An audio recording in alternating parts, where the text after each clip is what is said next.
everyone comes to music at their own time. And you will see friends of yours that immediately start playing on Broadway, immediately go out on tour, immediately start doing this. And for some people, it takes 25 years. And that's not to discourage anyone. It's just that you cannot, especially in the day and age of social media, you cannot compare yourself to other people because we are all individuals and we are all on our own path. But to be able to keep your ego in check and be honest and be humble is a huge thing that has helped me a lot. And I've had some really great people on the other side of their career express this wisdom on me. Welcome to the Broadway Drumming 101 podcast, where we share what it takes to build a successful career as a musician in musical theater and beyond, with your host, Clayton Craddock. If you're serious about Broadway, here are 2 resources that could change your career. The first is the free How to Land a Broadway Gig Roadmap. This breaks down exactly how the industry works, who the key players are, and how to position yourself to get the call. It covers building relationships the right way, getting on sublists, and creating real opportunities. And the best part? It's completely free. Just become a subscriber to Broadway Drumming 101, free or paid, and you can grab it instantly. Head over to BroadwayBoundBook.com/roadmap and get it today. The second thing you need to get is the Broadway Sub Playbook, and it's just $7.99 at signaturebrandworks.com. This is a step-by-step guide that takes you from the moment you get the call all the way to opening night. How to study the score, build your sub-book, take notes from the conductor, and walk into that pit like someone who absolutely belongs there. These are the exact systems that most working Broadway musicians use every day. If a career in theater is what you're after, these 2 resources will help get you there. If you want the full picture, pick up Clayton's book, Broadway Bound and Beyond. It's available at Amazon.com and other places where books are sold online. If you want a signed copy, you can get one today at signaturebrandworks.com. Thanks for listening. Welcome to Broadway Drumming 101. My name is Clayton Craddock, and today my guest is Morgan Parker. How are you today? I'm good, Clayton. How are you doing? You are on the tour of A Beautiful Noise, the Neil Diamond musical. That is correct. Yep. And how long have you been on that tour? I've been on this tour since the start. We started cast rehearsals in August of 2024. Our first performance was at the end of September of 24 in Providence, Rhode Island, and I've been on the road ever since. So a little over a year and a half, and I'm gonna take the tour all the way to the end of this iteration of it. And we go until July 13th or 12th or something like that. Like mid-July is when we're done. Of 2028? Oh, 2026, our current year. 24 to 26, we will have done, so I'm in Sarasota, Florida right now. We were just in Naples. We just hit show 600 on Saturday. And when we close out in July of this year, we will have over 720 shows that we'll have done. Playing the same thing, pretty much the same way every night. Do you ever get bored of playing the show? No. And I've had a lot of people ask me this question a lot, actually. How do you play the same thing over and over again? How do you do it twice a day? How have you done it 100 times all the way up to 600? You have to find ways to keep it fresh. What's so awesome about the show that I play is that the band is on stage, but we're not seen the whole time.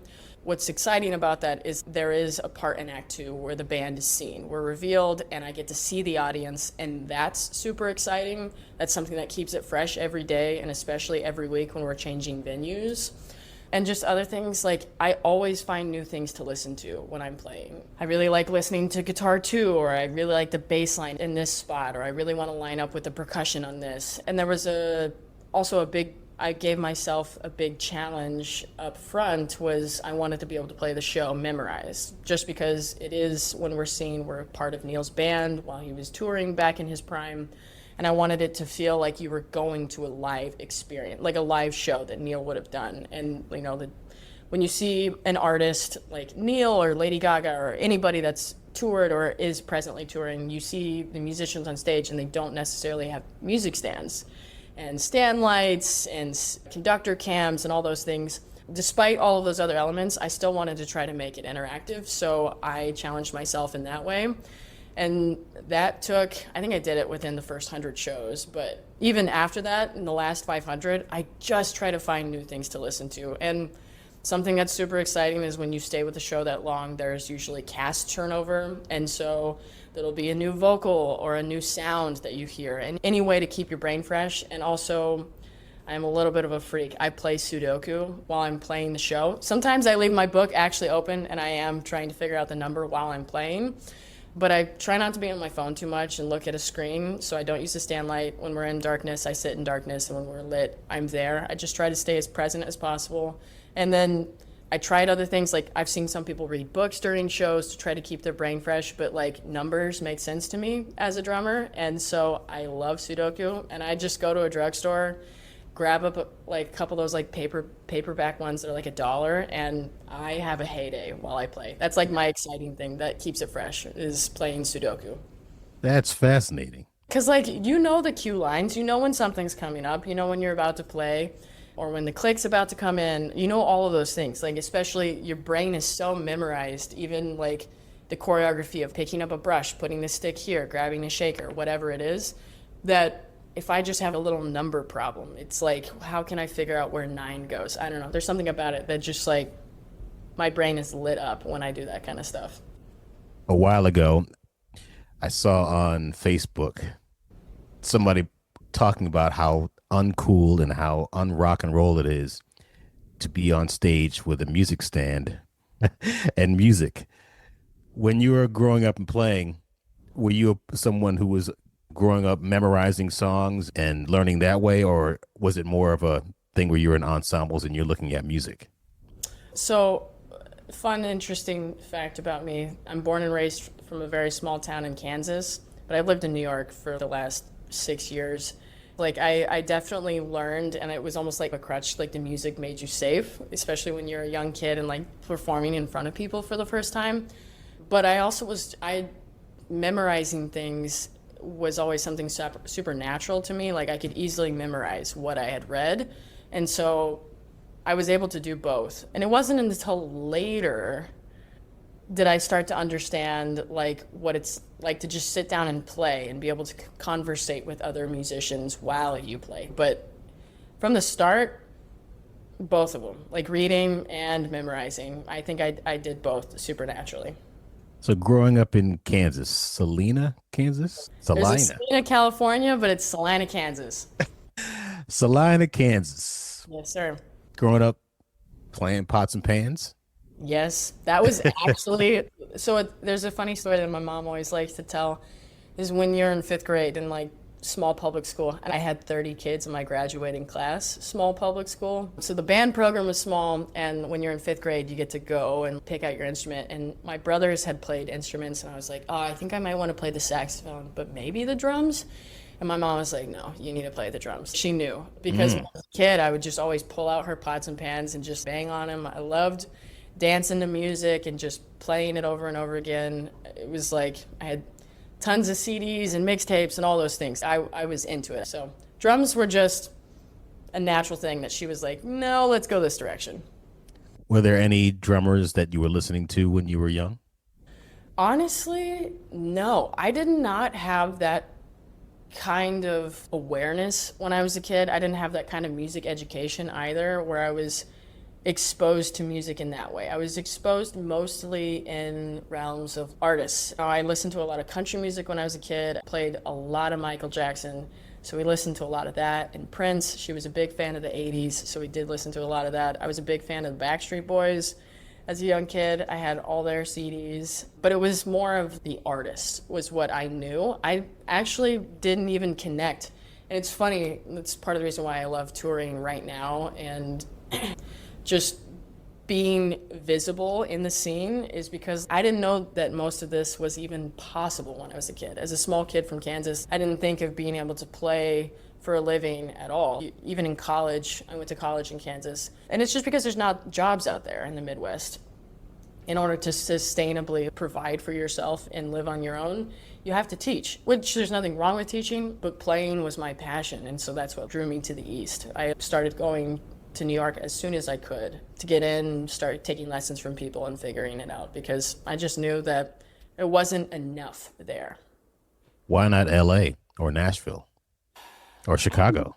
I think it might have been Broadway, honestly. Broadway was like the thing that drew me to New York, When I was a young kid, I loved the Chicago musical movie. I'd watch it all the time. And one of my first professional gigs at 14 was a musical. And it was a super big challenge to me to have to play multiple instruments and even combining percussion books sometimes because it was a small regional theater. And just those kind of challenges that I didn't get in normal ensembles, it pushed me in such a different way. And the first time I ever went to New York, this is just how I know. I was not meant to stay in Kansas my whole life. It was like the first time I had felt like at home and super comfortable. I landed in New York. I was there for, I think, a music thing, or maybe I was visiting for the first time taking a lesson. But I just felt like I could breathe deeper. And I loved the pace of the city. I loved everything. I hadn't even actually been out to LA until I was on this tour last summer. It was the first time. And don't get me wrong, I am super in love with LA. But I also knew, it's kind of like you asking like, oh, were drummers more influenced when you were a kid? And no, I just knew how much I didn't know. I knew there was huge gaps in like knowing the history of drummers and knowing styles and genres and in my music education in general. And so I knew I needed to bridge that gap before I even jumped into the scene. I needed to sharpen my skills and just sharpen my knowledge. And I didn't really know where to start. I had a great teacher in Kansas, but I just needed more. And so that's why I started flying to New York. After that, I started taking lessons from Jonathan Haas at NYU, and it was incredible. Like, I would pay for my plane ticket, but he would just give me his time. And we did that over the course of 3 years while I was in college, on and off. And then he offered me an audition, and they have a Broadway track at NYU. So I was just I was drawn to that. And I had seen the faculty and like their accolades and what they've done. And so I just basically jumped in the water, not fully knowing how to swim. Like, I knew how to swim. I knew how to play percussion and drums at a good enough level to get to New York, but I just knew how much I didn't know, and I was hungry to get out there. And now, after being in New York and touring, like, obviously I'm way more open. I think it's just like stepping stones. I'm way more open to many other things. I had also seen another friend of mine leave Kansas playing drums and like immediately going to Nashville and wanting to make it. And just like, I learned from his story. Like, he didn't have connections, he didn't have education or any ways to make ties, especially knowing that so much of this industry is network based and it's not all audition.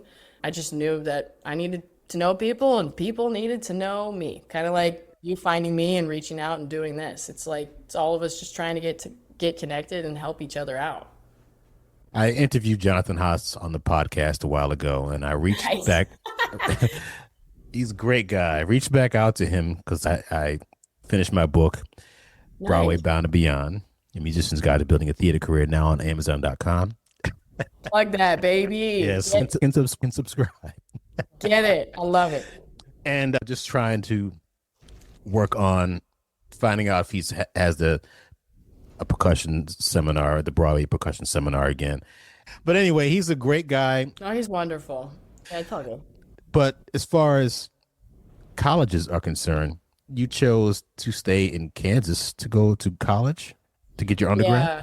I was a little bit of a troubled teen, if you ever sit down and really hear my story. And I was going through a lot of really tough things, and I wasn't making the best decisions with my life, and I didn't know who I was, and my mom was going through breast cancer. It was just a crazy time. And there was a lot of family things that were happening as well. And so I kind of left home, and I had no money, not much support, didn't know what I wanted to do. I was just an absolute wreck when I graduated high school, and my drum teacher, I almost quit playing, actually, my senior year. My junior and senior year of high school was wild, a wild time for me to be alive. And I distinctly remember going into my drum teacher's studio, and the day I was like, I'm gonna quit. I told my mom I was done, I can't do it anymore. I had a band teacher that belittled the shit out of me when I was in high school.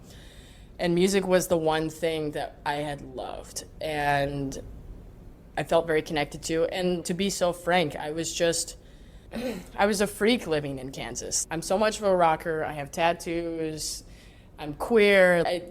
I did not feel normal there. And so I really struggled as a young person in Kansas and going to a small conservative high school. It just wasn't for me. And I didn't know what I wanted to do. And my drum teacher, he knew. It's so funny. We talk about it now. We'll get a drink when I go back.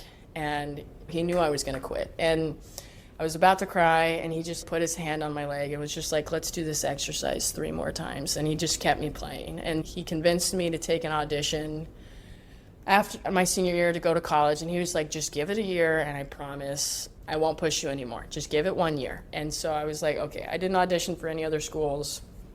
And I was getting pushed in other ways, like parental-wise. It was just rough. And so I went to the place where I was like, fine, I'll do this. And I finished my freshman year, and the last show that I did at that theater that spring, end of my freshman year, was In the Heights. And that's a monster of a drum book, dude. It's a monster of a drum book. And playing that show, and again, it was theater that just made me feel at home and safe. And I'd never been challenged so much than playing that book. So I was like, all right, I'm going to do this for the rest of my life. And then I just figured out what was the next thing. And I was like, New York, moving to New York, finding people in New York. I needed to study. I wanted to learn more things, which is how I got connected with Jonathan. But I did all the things in Kansas that I could. I drained every resource. I played as many musicals as I could at regional theaters. I did a concerto with an orchestra, a marimba concerto. I played in every ensemble. I did choir. I got a music education degree. I just tried to drain everything while it was there. And then my next step was New York. And furthered my education, did as much playing as I could, studied with crazy, incredible musicians. And then post-graduation, like 6 months after, I got the call to start subbing for MJ. It's just nonstop hard work, and I went from one to the next. My story is hard and it's grueling, but no regrets at all. I'm proud of the work, and I'm proud of how far I've come as a musician and what I stand for and the knowledge I know and the people I've known and the lessons I've learned. I don't regret anything at all. I love it. And the theater was what brought me to New York, and I love that your book is called Broadway and Beyond, because I think that's how I am right now. I'm like, Broadway is fantastic. I will admit, at one point in my life, it did feel like Broadway was the end-all and be-all. I wanted to do that forever. But then when you kind of do it, you're like, okay, great, but I have more dreams and aspirations. And for the people that want to do that for their whole life, and that's their thing, please, we need those people in our industry. Just like we need the janitors and the trash guys in our industry. We need people of all different levels of what they want to do. But I love that title, because I do feel that way very much now, where it's more than just that. It's more than just Broadway.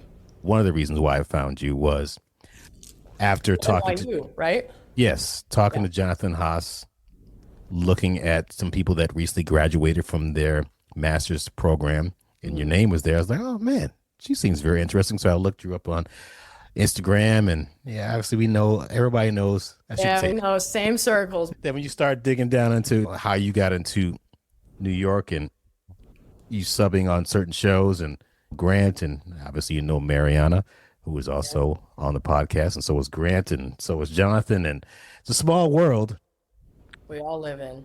But it's great to know that we're connected now. But even hearing your story and how you came from a small town, and a lot of people don't understand that, just like myself, I grew up in Manchester, Connecticut. Where's Manchester, Connecticut? It's in the middle of Connecticut, right outside of Hartford. Salina, Kansas. I'm just giving you shit, dude. It's all good. Getting to, and I was playing the show the other day, and I say this every time I have a show, and I look at the talent that's around me, and sometimes I have to pinch myself. I'm like, I cannot believe I'm playing drums for these people who are so, this is the top of the heap. But at the same time, like you said, you get to the top, okay, then what? But there's more to life than Broadway. Oh. And if you're on a tour with Bon Jovi or Lady Gaga, that's great too. Things don't last forever. So if you want to do Broadway, you want to tour with Lady Gaga, you want to teach at your local high school or teach at a college, like you said, there's all kinds of opportunities out there. And I mentioned all this stuff. You want to be a recording artist, you want to learn Ableton, you want to learn Logic, and have your own studio and do tracks. You want to go to Nashville and write songs. There's all kind of other things that you can do. So there's a whole other world out there. But I'm not here to talk about that. I'm here to talk about you. When you went to NYU, you got there, you in your master's program, you playing, being down at NYU, there's Blue Note, there's Groove, there's Cafe Wah, and there's Arlene Grocery down Lower East Side. Were you playing any of those kind of clubs, or were you just focused on getting your studies completed? We'll get back to the episode in just a minute, but all of us here want to take a moment to say thank you for supporting the podcast and for listening. We also want to let you know that Clayton's new book, Broadway Bound and Beyond, A Musician's Guide to Building a Theater Career, is officially out, and we're really proud of it. This book lays out what it actually takes to build a career on Broadway. The mindset, the preparation, the relationships, the money side of the business, and how to create longevity instead of just chasing the next gig. You can get your copy right now on Amazon.com. You can also get a signed copy by heading over to signaturebrandworks.com. If you're serious about your career, this book is for you. Now let's get back to the episode. No, I was doing both. I was playing all over the place, playing in Orleans, playing at places in Brooklyn. I even took a bucket and I would busk with a brass band in Washington Square Park between rehearsals. Like, I was doing whatever I could to play and whatever I could to just make an extra bit of coin. What's awesome about NYU, there's also a songwriting program. And if you're a drummer in the percussion department, they know your name. And so you get connected with all these young songwriters that are doing gigs at the bitter end or whatever it is. Like I got connected in that way too. So I was playing for a lot of songwriters. I was doing all sorts of stuff, recording for them. I was very busy, not just with my studies at NYU and trying to further that, but also outside of it. I was playing all the time, and I was respectful about it, of course, because I was there mostly to do that. But I very much started to make that swing of a switch in my second year of grad school, just knowing that the real world was after that, and didn't want to have finished school and then be like, great, now what? I started that process of getting my name out there. I was connecting with contractors and connecting with other musicians and other drummers and just starting that process of playing around the city and just getting my name a little bit more well known than just the kid that had just gone to grad school. It's a hard process, being able to do both, and it's a lot to handle at once. And then once you're out of school, it's just a rush. You feel like you're running, you're trying to do all these things. I was stacking 3 gigs a day in order to try. You got to do what you got to do to make rent and play on the subway or do whatever you can. And somebody that I know that you know about is in my life is Valerie Naranjo. And she's in my life in very many ways. We're very close with each other now, even after me being a student of hers. And her story of being an artist and being a woman in the percussion world and changing the world is just in awe to me. And something that I love about her is that she would just take her Jill and busk in the subways. Like, she did that too. She would just take her Jill and go sit at the park and just play for hours. Granted, she was practicing, but she was making money. Like, she was doing whatever she could. She would take a vibraphone down to the park. Like, she has so many pictures that I've seen and stories that she's told me of like her start as well. And she'll always ask me like, oh, what are you doing? It's different now that I'm on tour. But when I was first doing freelancing like full time, I would tell her and she would just laugh, because it's stories that like a lot of musicians that have gone through that process in New York all know. I was Valerie Naranjo. I don't really know her. You don't know her at all? I don't. Okay, I'm going to give a little spiel. You can delete this if you need to. But like, I work for her, so I know everything about her life. She'll call me her personal assistant at times. But I do a lot of video editing for her, and I keep all of her files, and we share a drum studio together. And so she's the percussionist of us now currently. She's still a professor at NYU. She teaches a West African ensemble, and she helped curate all the percussion books for Lion King, just because like she has a big name for West African music and hand drumming. So that's how she got tied into that with Disney. She was there with them up through the pandemic and like coming back. She left like shortly after Broadway came back after the pandemic. So she was with Lion King for over 20 years. And she's a PAS Hall of Famer. She was the first woman to ever play an instrument in Africa, specifically this instrument called Jeel. And she went there in 1986 and basically bought a one-way ticket. She had heard of the music. She was getting her undergrad in Oklahoma, I believe, and there was another student there that was playing this music from West Africa, and she was so intrigued by it. So she had written and wanted to study it and flown there. And it was like this whole scene in the tribe where West African tradition is that men play the instruments. And so women don't play instruments. And then the other rule is they treat all guests with the utmost respect. And so she came in as a guest, asking to play an instrument as a woman. And so there was this big riot that kind of had broken out. And she had listened to that record so many times and had kind of learned from the person that showed her that music enough to be able to play it and figure it out. So she just sat down at a Jeel and started playing. And a lot of people had broken out and danced, and when she was done, even the master of that instrument at the time, Kakrabalobi, was in awe of what she was able to play. And the tribe leader, like when she was done, was like, from now on, anyone can play this instrument. And so she's been a huge advocate for this small culture of music with Jili and djembes and West African dance from Ghana and Guinea, and just spreading it all over the world. And she does a lot of it on her own dime. It's so remarkable. She does the things that she wants to. It's so inspiring because she has SNL and she had Lion King and all those wonderful things, but she also takes what she's given and gives back, because she continues to spread this music all over the world and to NYU, and she travels all the time and does workshops and all these other things in order to continue to spread her music. Not to give a huge plug about her, but I'm in so much awe of her all the time. And she has the most beautiful heart and soul, and she's 4'11", but can make more sound than anybody. She's 100 pounds. 4'11". So she might be like 5 something. I don't know. I'm probably exaggerating, but she is a smaller person, and she's not very tall, and she doesn't weigh a ton, but she can take up so much sound and space. It's incredible. It's absolutely incredible. At NYU was so humbling because she would make more volume than 4 of us djembe players at once. And she would just kind of lean in and be like, now, if I can do this, why can't you? And you're like, oh, man. It's a way to really push you. But I love it. I love it. And she teaches so authentically. The entire class is basically by rote, which is incredible. It's a huge skill to have as a musician. So playing, you studied with her and doing West African music. How has that influenced the way that you think about your groove and music today?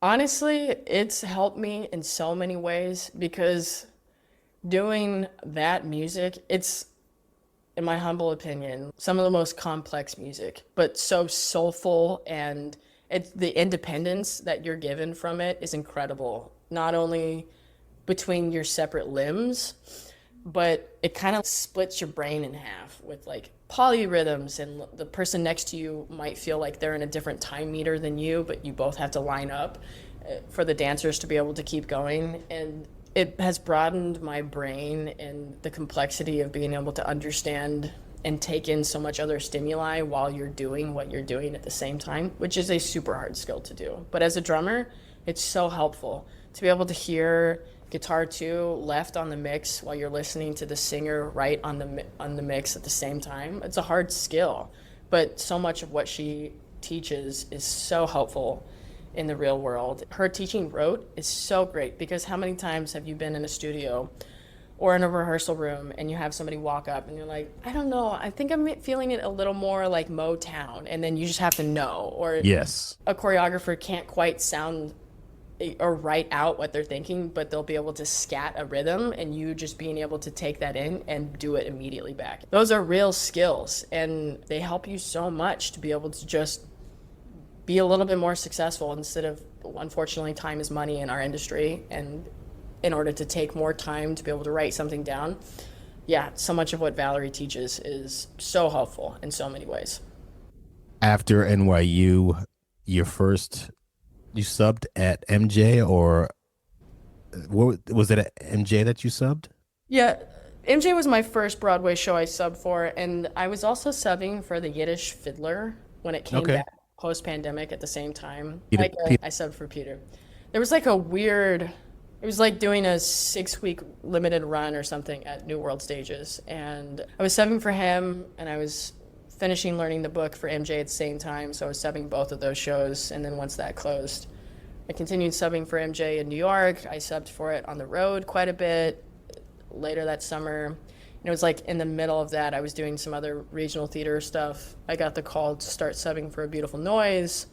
And then after playing, that book is, the click is so integrated with what's going on stage and the drums at the same time. There's nothing wrong with this, but a lot of the music that you play, I could tell you exactly the book when I was 10 years old that I learned those drum grooves on. It's like page 108, exercise 1 and 3 in the Pink book that I learned from. And a lot of the same grooves that I do in A Beautiful Noise. And so the grooves, a lot of the grooves necessarily aren't super hard, but they made the book super challenging based on like tempo memorization, when the click comes in, and the integration of Neil, and he's actually playing guitar on stage. So it's a lot of being able to coordinate those things, and you kind of have to do, it's not an audition, but with the music director to make sure you as a drum sub know those things and the show's not going to fall apart. And after I did that, I started subbing for Joe Bergamini for the Doo-Wop project that goes out on the road weekly. And then I was doing A Beautiful Noise at the same time. And then after that closed, the tour started 2 months later, well, a month. Cast rehearsals was like 6 weeks later. Then I've been on the road with A Beautiful Noise ever since. all right. So people that are listening or watching this, you connected with the percussionist for MJ, who was Wilson Torres. Wilson Torres. Yeah, that boy's a monster. Yes, he is. He's great. So Wilson, then you also knew, you got in contact with Peter Sala. You also got in contact with Grant Braddock. How did you do that? How I got in contact with Wilson and Grant was the contractor, John Miller. I knew John from when I was at NYU, and because him and Ted Sperling do a Broadway orchestra. So he had seen me play drums a little bit, but I took the step further and I asked him to play on my grad recital, so we could have time together playing a little bit more. And I've done other gigs with him since. His Tuesday night thing that used to be at Birdland that's now at Green Room 42, I've played on that with him, and he stayed in touch a few different ways from that, but that's how I got in touch with Wilson and Grant. And then Peter, this is actually an unfortunate story, but it turned out fantastic. When this show was coming back post-pandemic, they tried to scab musicians, and the show got blacklisted very briefly. I don't even know if people even remember this, but they tried to get young people that were either in school or had just graduated school to take the job, and they were not doing first right of refusal. It was breaking lots of union rules, basically. Wait, And to go back to do the Broadway version of... because it had closed because of the pandemic. It had closed in March, and then they were supposed to do an Asia tour or something like that they were getting ready to go out on, but instead, coming back post-pandemic, they didn't do the tour. They just did this limited run at New World. And so they weren't doing the first right of refusal. They didn't re-offer those jobs to the people that had done it. And like, we know sometimes producers or people like to cut corners and pinch pennies or whatever their motivation was. And I was one of the musicians that was asked. And as soon as, it was a very interesting ask, it was a very interesting interaction with the whole thing. And as soon as it was out and 802 announced that it was blacklisted, I immediately backed out. I found out that Peter was the guy that was supposed to be offered the job. And I reached out to him and I was just honest. And because I'm sure if that was me, I would have been super upset and probably not had great feelings towards the person that had been offered my job. And so I just I came clean. I was like, I'm super sorry, would love to get to know you or reach out to you or whatever it was. And so he offered that I could help him move from the rehearsal studio into New World. So I was like, absolutely, I got you. I have a minivan, I can help you load in, whatever it needs.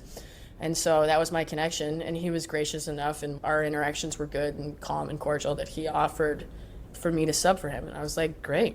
And I think he had asked some of my teachers from NYU, what it was like, how I was, all the things, my playing, my professionalism, all those things. And it worked out. That was how I got in touch with Peter. And then A Beautiful Noise was the same way. And the contractor, John, he knew me, and they were thinking of who they were wanting to put out on the tour. And so he had asked me if I was interested, and I was like, sure. I'd been offered a tour from him before, so I was like, could it work out, could not, but I'm going to sub for the show no matter what.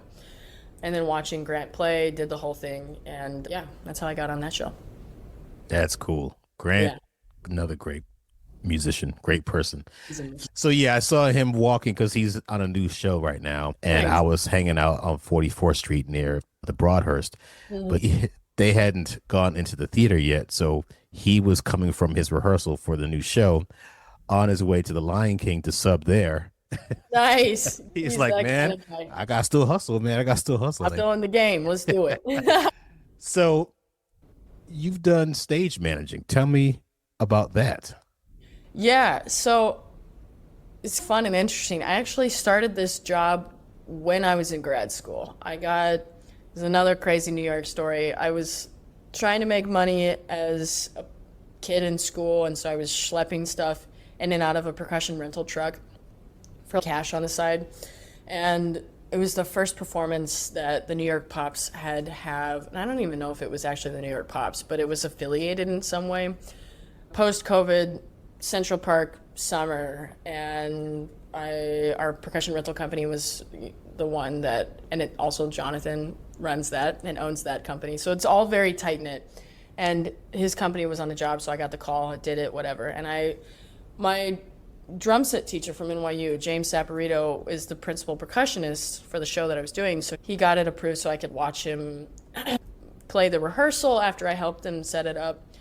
And I had met that stage manager, and it was just like, I went in, I did the thing, I left, that was it. And 6 months later, I get a call from her that was like, you're young, you have your shit together. I was looking for somebody that could replace me when I'm gone and just help out all the time. Do you want the job? And I was just like, okay, sure. And honestly, I'm so grateful. I think this is my 5th season with the Pops right now, 5th or 6th. And it's the one job that it's so great because I get to see all my old professors from NYU. They're almost all in the orchestra. I get to be connected with some really incredible musicians in the industry. And we're at Carnegie Hall, and it's just awesome. I get to be in touch with the Carnegie stagehands. You just learn so much on a different side of the industry, and you have so much more appreciation for what you do when you walk in as a musician. And also, it's the thing that paid my rent as a freelancer. It gave me the freedom to not have to pick up a barista job or any of those other things that made my transition from school to just making it full-time as a musician doable. And I'm very grateful for that. I think we do 6 shows a year, so it's not a super big time commitment. We do a Thursday rehearsal at Domina, and then we do a full day on Friday at Carnegie. But it's incredible. That's the big reason why I got into it. And it's another thing, one of my teachers was just like, she will be able to do anything that you ask her to do, whether it's heavy lifting or moving stuff or waking up and having to schlep. She's a hard worker. And so I'm very grateful for that. It's nice to just be on the other side for a little bit where you're not the person that's on the stage having to perform all the time. It's also nice to be like, whew, I can take a load off while they have to perform. You're still helping and you're doing stuff as a stage manager, but it's just completely different. And it's absolutely completely different. You don't have to be the one that's on stage and wearing your outfit and being on for people and getting the applause and performing super well in the moment. It's nice to just be on the other side of things occasionally. Speaking of heavy lifting, I saw on one of your videos your routine being on tour.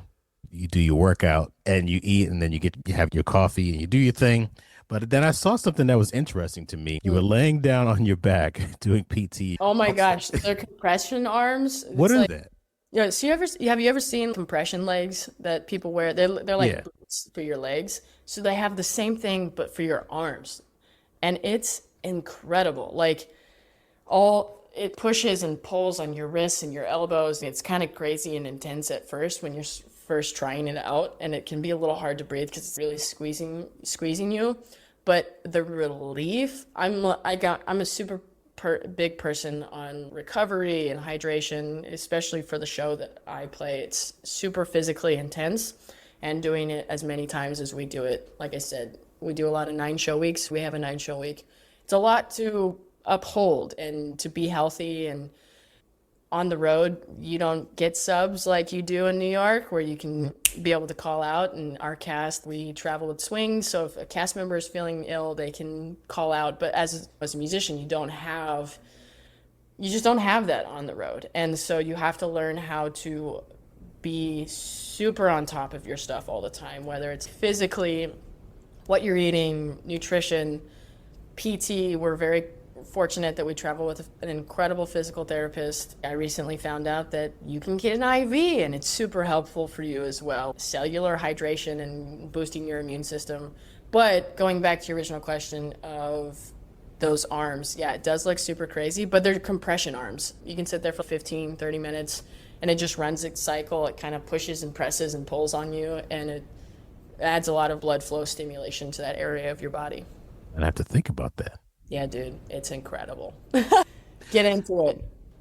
So for someone coming out of school, out of college, or if they're in college and they're watching this and they're wondering what should they do when they get out, what should someone like that be focusing on if they want to work consistently when they get out?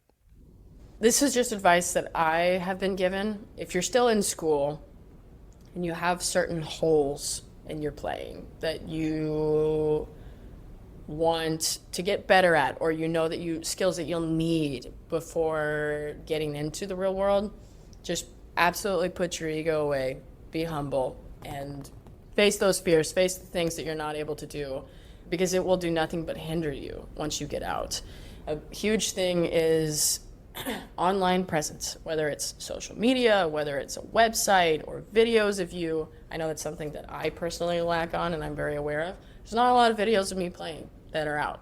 I have a lot in my own archives, but I was pushed a lot to have demo reels for this. What if a director needs to be able to see you this? And so I created a lot of that, and I do have a lot of that on myself, and I was pushed a lot to create a website. Contractors, people want to be able to just, by a click of a button, be able to know you, know who you are, what you do. And so who are you? Finding who you are and where you belong in this entire world of the music industry, and just owning it, leaning into it. But that is something that's huge. And then beyond that, once you have a lot of foundation, it's reaching out. Just the worst thing that somebody can do is tell you no or not respond at all. And so just to be unafraid to, this is one that I thought about a lot, is who are the people that are doing what you want to do? Who are the people that are doing it right now? And learn that. Learn them. Reach out to them, or figure out what they did or what other people have done in order to get to what you're seeking for. And a huge one is just more people just need to know you, and you need to know them. And there's ways to be able to connect with people, but my best advice is just as authentically as possible, especially in a world of technology and a lot of people wanting to be able to play on Broadway or to make their name known. You just have to have connections. And it's hard because if you don't have them and you need them, like, how do you get them? It's like the chicken or the egg kind of thing. But that's, again, why I used school as my tool, and that was what helped me first start to build my connections. Even if it's a far off removed person, you know, a person of a person from this person, at least you start with one. And another big advice is just not getting overwhelmed, because you will. And so I had a great mentor tell me once that you're going to be so overwhelmed when the phone is ringing nonstop and you're overworked, you're not sleeping enough, you're not practicing enough, you almost feel like you're drowning. But you're also going to be so overwhelmed when the phone doesn't ring. Being an artist, you have got to find comfort in both, finding comfort and uncomfort. And if you don't see the results that you want immediately, another good piece of advice I got when I was first starting off was everyone comes to music at their own time. And you will see friends of yours that immediately start playing on Broadway, immediately go out on tour, immediately start doing this. And for some people, it takes 25 years. And that's not to discourage anyone. It's just that you cannot, especially in the day and age of social media, you cannot compare yourself to other people, because we are all individuals and we are all on our own path. But to be able to keep your ego in check and be honest and be humble is a huge thing that has helped me a lot. And I've had some really great people on the other side of their career express this wisdom on me. Before we jump back into the episode, we want to ask a quick favor. If you like what you're hearing on the podcast, please take a moment to leave us a glowing 5-star review on Apple Podcasts, Spotify, or wherever you listen. Those reviews really matter. They help other musicians like you find the podcast, and all of us here truly appreciate the support. We also want to let you know that we've got new merchandise available now at signaturebrandworks.com. We've got backpacks, sweatshirts, t-shirts, sweatpants, mugs, tote bags, hats, beanies, mouse pads, and a whole lot more. Practical stuff you can actually use, whether you're heading to rehearsal, the gym, a session, or just living your life. Thanks again for listening, for supporting the show, and for being part of this community. Now let's get back to the episode.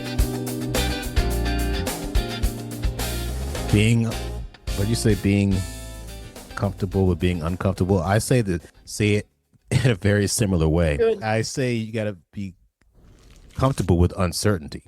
Certainty, that's a good one. This business is very unstable. It's very fickle. And you said a lot of great things in that last statement about you see people on social media, they're doing this tour, they're doing that. Morgan's out and with a beautiful noise, and Clayton's got this great the jellicle ball. Absolutely. How do I get that? There are times where neither one of us were working. They're like, fuck, what do we do next? I'll even admit, I had a moment in St. Louis on this tour, and I don't think I'll ever forget this until I die, where I was like, holy shit. Like, I've been wanting a tour like this. I've been wanting this kind of opportunity, but when you're also in it, you're like, oh my God, I'm so tired. Or, my body hurts so bad, or like my brain is foggy. You experience other things when you do have it too. And so I humbled myself immediately. It was like, Morgan, 10 years ago, didn't even know this existed. And there are people out there that would kill to be in my position, and to just not take that for granted. And Yep. Like, I definitely am in the part of tour where I kind of have senioritis, and I can totally admit that.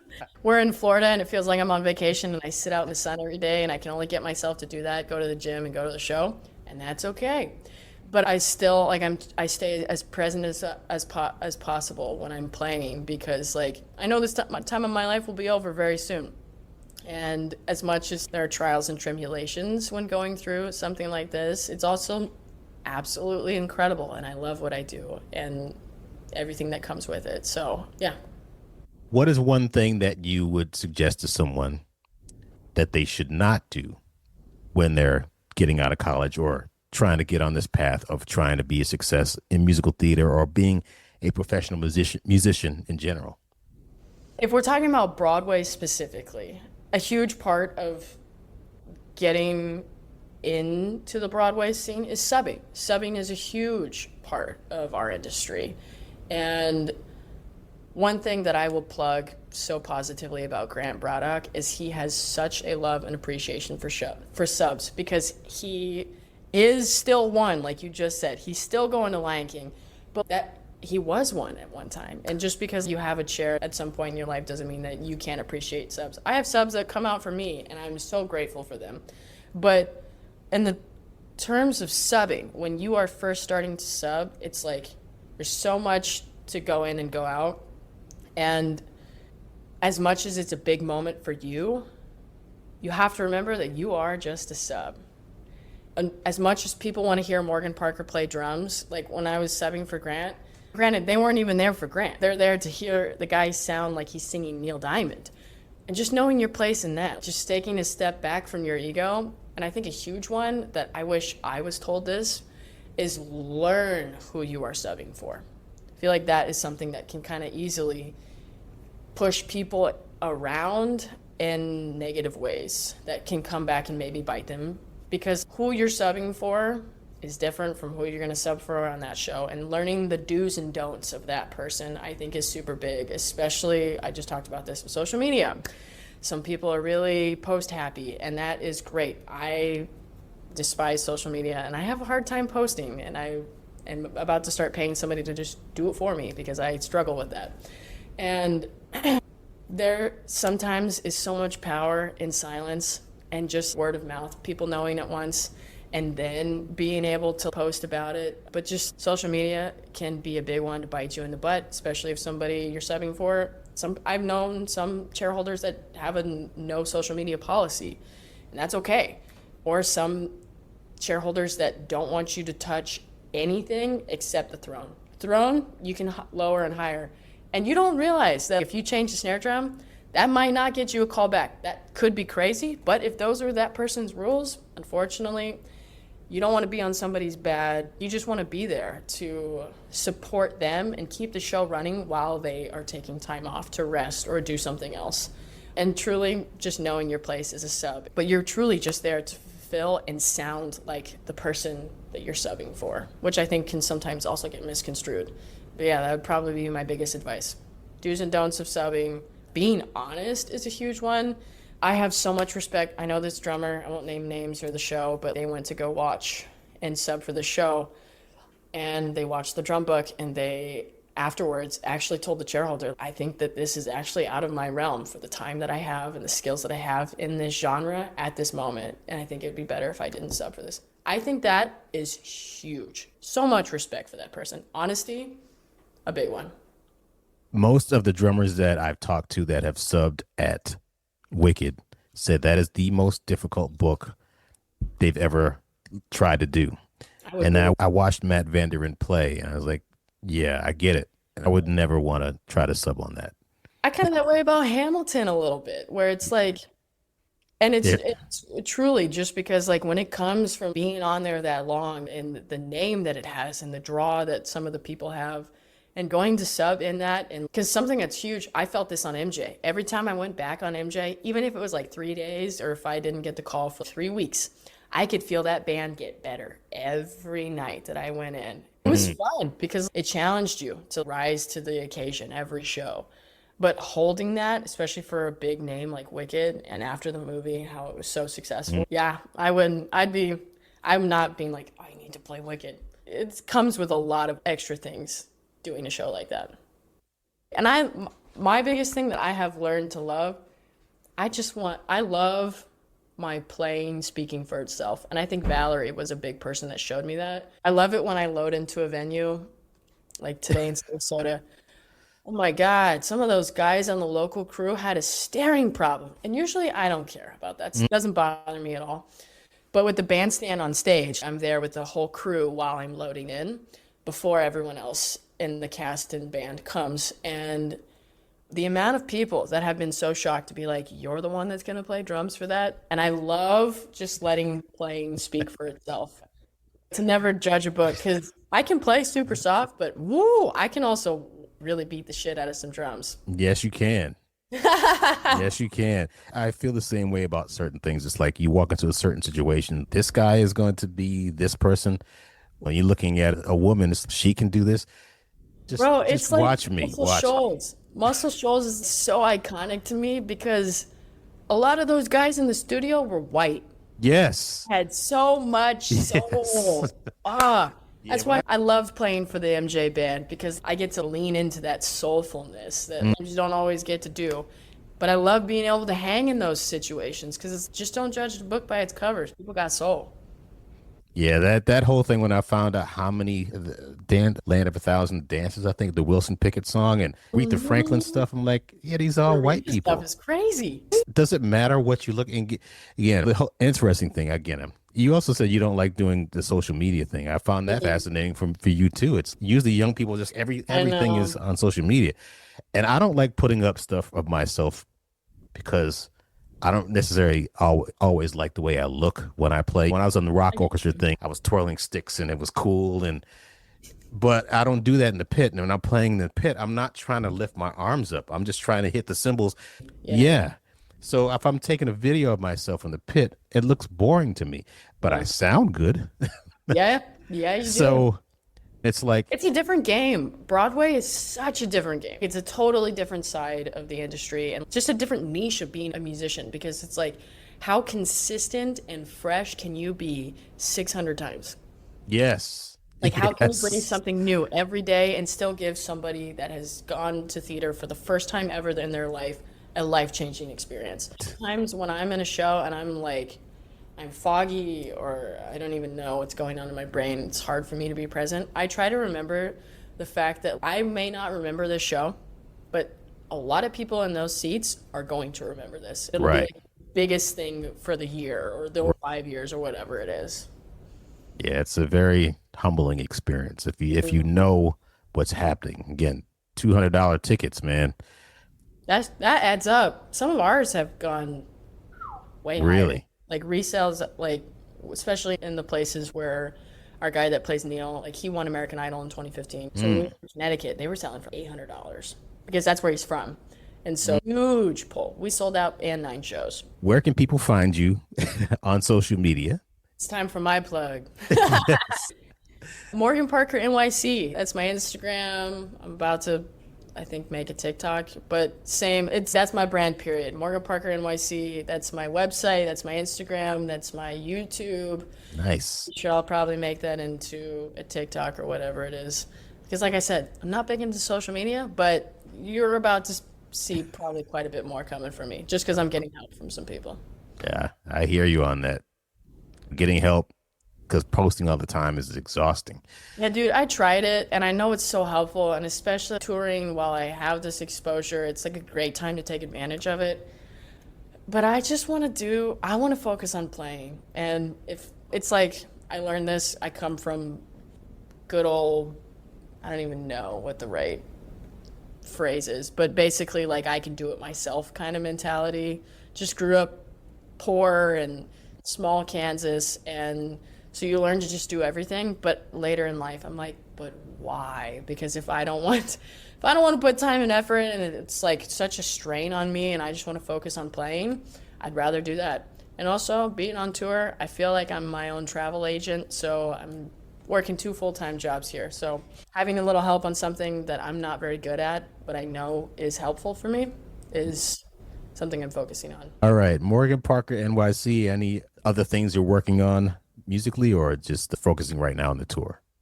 Right now, I'm focusing on the tour. At the end of year 1, I did do a world premiere of a musical called Let the Good Times Roll. It's all New Orleans style music. It's actually going to Broadway this fall because it was so successful for our off-Broadway out-of-town run. Nice. And I got to do that for 3 weeks. I love New Orleans, but I did that, and I did a filming for a TV series in LA several months back. But that's all I have done since being on tour. So I'm focusing on tour, surviving the next 120 shows, and just trying to enjoy this last little bit right now. Plan on making my way back to New York once it's over, and the next journey will come when it comes. All right. Yeah. Congratulations on this tour. Very nice to connect to you. Thank you so much. Thanks, Clayton. Look forward to meeting you in person. I feel like we have great conversations. Yes, we can go on and on and on. I'm sure we could talk for fucking days, man. But yeah, let's definitely connect when you get to New York, and we'll continue. Perfect, dude. Thank you so much for having me. I'm so grateful. I'm so glad to just talk about drums and other nerdy things. Yes, indeed. Best All right. wishes on the Jellicle Ball. It's incredible, dude. It's absolutely Thank you very much. All right, I'll see you soon. All right, see you, dude. All right, bye.